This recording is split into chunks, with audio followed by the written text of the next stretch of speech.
Hi everyone, I'm Becky and this is another slow cooker recipe. So this week we're going to do a French beef stew. So the recipes will be online. I'm just going to show you what we're going to pop in it. So we've got some beautiful sirloin here. Now you can use braising steak, which would be much better, but we're compromising of using what we've got from out the shop. So we're just going to take the fat off, but we're going to leave a little bit on because the fat gives it so much flavour. So I'm just going to leave a little bit on there, and I'm just going to dice this up. So I've got 4 lovely steaks here. Again, this is going to probably feed about 8 people, this recipe. So I'm just going to cut the steak up into some little chunks. Now, braising steak or any steak that you've got, you can even use chicken if you want to use chicken. It doesn't have to be beef, or you can do it as a veg stew as well. So we're just dicing this up into nice chunks. And I'm actually going to brown this one. Now normally I like, if I'm doing a stew and it's in a slow cooker, I like to just stick it straight in the stew and walk out the door, in the slow cooker and walk out the door. But I'm actually going to brown this one off quickly, just to seal the meat. Nice chunks.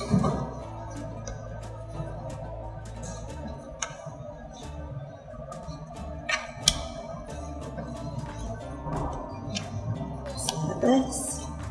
I am using a red board because it's very important to use different boards when you're in a cafe or kitchen. If you're at home, then please make sure that you sterilise your board when using raw meat. So we don't want any bad tummies. Make sure you've washed your hands properly. So just rough, nice, big chunks, not too small. Like I say, you can use any cut of beef, even stewing steak, braising steak, bit of rump. But like I say, we're using a bit of sirloin. I am leaving a little bit of fat on, just for the flavour. Just take a little bit off.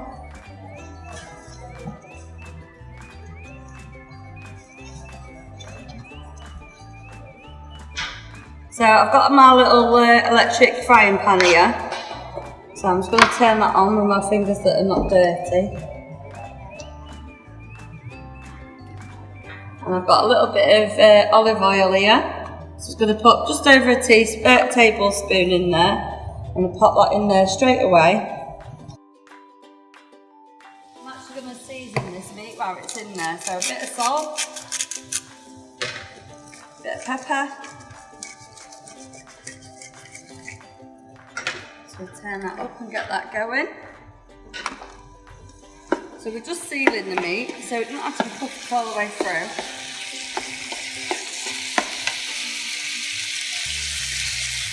So we're just going to cut some carrots, and we're just doing it nice and chunky, not too small. It says 3 whole carrots on the recipe sheet. Now you can parboil these. If you want to do a slow cooker recipe and you don't want to put it on for too long, you only want to do it on for 4 hours. If you parboil your veg, then it's going to be nice and soft for 4 hours in the slow cooker. But I would leave this one on for a nice 8 hours to get all them juices through into your recipe. So I've got my carrots already done, so we're going to pop that to one side. And then I've got 1 large onion, so we're going to top and tail the onion. Look at that. I'm just going to score down the onion and peel back with a knife the skin. Get rid of the nasty bit of skin.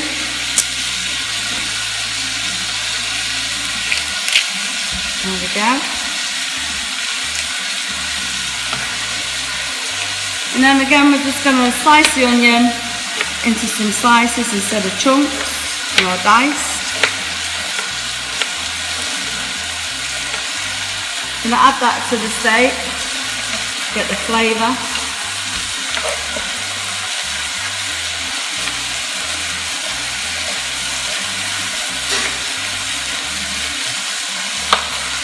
Again, give that a little stir. Pop the carrots in just for a few minutes, just to start them off.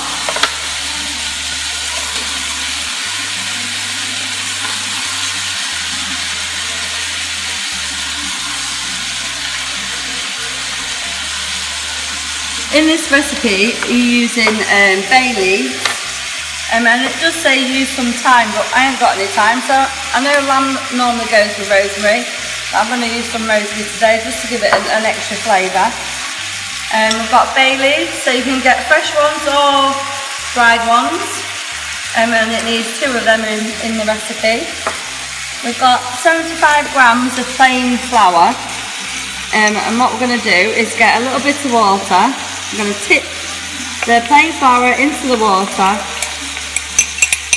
and we're going to make like a paste. Now this becomes into using a thickener. Instead of using gravy, you use the actual plain flour as a thickener, and the longer it cooks through in your slow cooker, it reduces the taste of the plain flour. So this will act as a nice thickener, and you don't have to use gravy in it. So I've got 1 litre of beef stock. Now I have used oxo cubes, but you can use any beef stock that you've had from a beef joint or some little capsule ones, but I've used oxo cubes.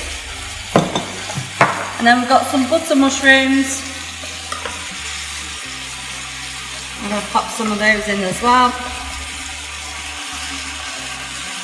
I'm just going to chop those in half and a little bit more.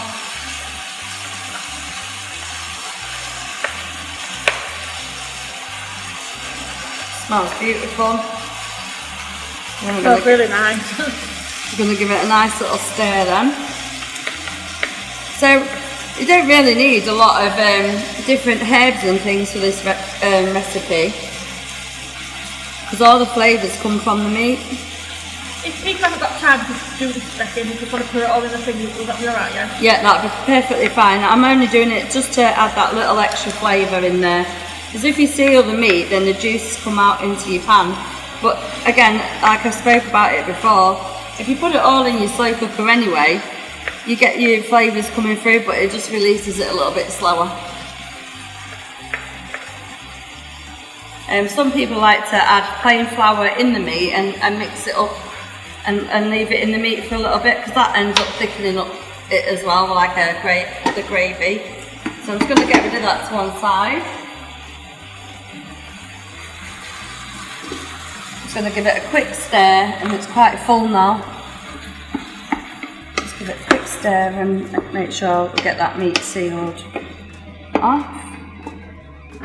So don't worry if it's still raw inside, that's perfectly fine, because it's going to be slow cooking in your slow cooker.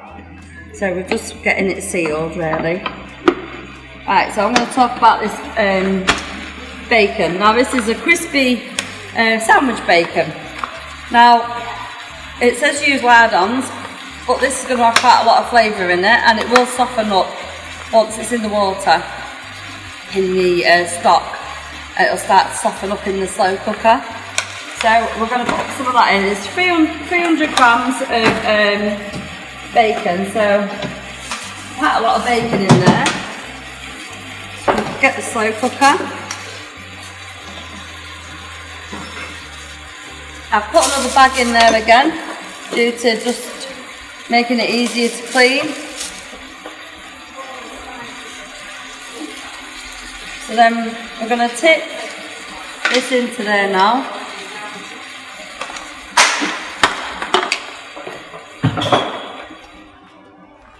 Pop that straight in there with all the juices, and pop that to one side. There we go. Smells beautiful. So we're just going to make sure that the bag is over the top of the slow cooker.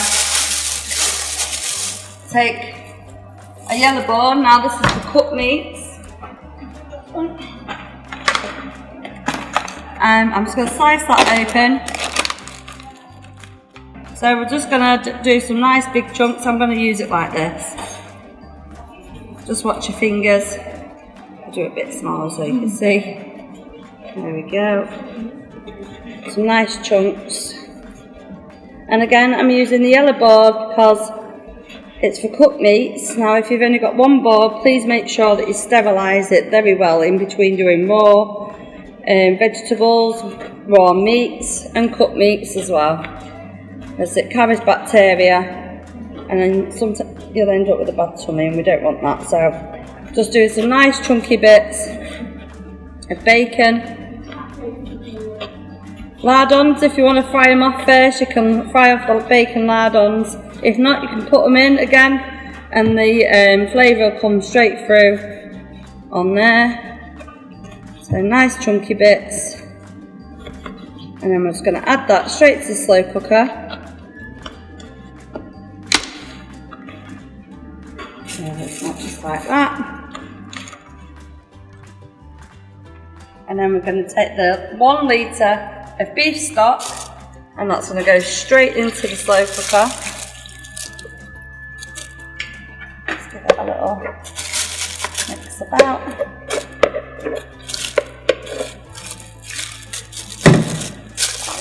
One side.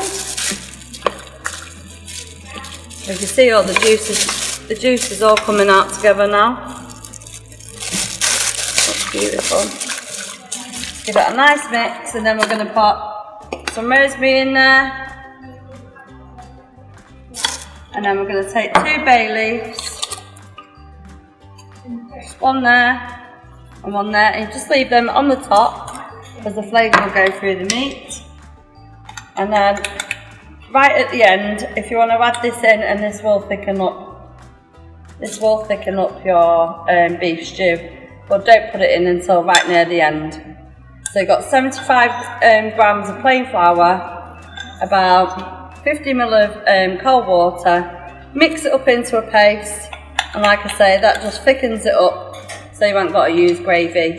Put the lid back on and then leave it for the plain flour to reduce, and that flavour will go away. So then we're just going to pop the lid on, and this will cook for 6 to 7 hours, and a little bit longer if you need it to if you're out at work. So I will put that on a low heat to start with, and if I was at work and I come home from work, I turn it up on high until you're ready to dish up, and it'd be lovely with some nice dumplings, a bit of mashed potato. So thanks for watching again, guys, and I'll speak to you all soon. I'm sure you'll see another recipe coming along.